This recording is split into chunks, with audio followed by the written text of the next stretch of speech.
Cancer cells have an Achilles heel. You inhale oxygen, your bloodstream carries oxygen throughout your body, so that's an energy source for healthy cells. And that energy is used by the mitochondria, which is in the cytoplasm of the cell. But cancer cells can't do that. They can't get energy from oxygen. Cancer cells need to ferment. They need sugar and refined carbohydrate to proliferate. If you don't want them to reproduce, stop feeding them. So I started a ketogenic diet. A ketogenic diet is a high-fat, very low-carb. This particular diet for cancer means 80% healthy fats, 10, 12, maybe 14% protein, and no more than 12 grams carbohydrates.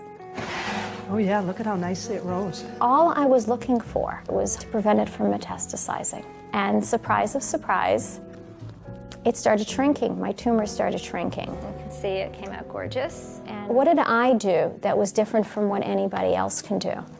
And the answer to that was the research. A scientific study changes the picture.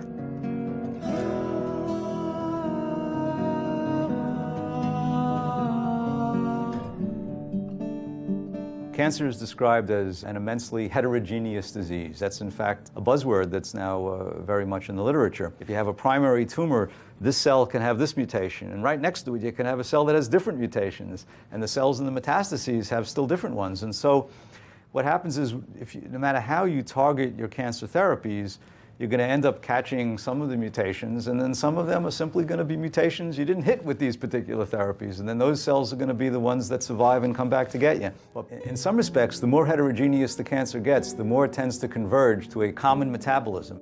That cancer cells depend on glucose as a source of fuel. That then could lend itself to a metabolic approach which targets just that.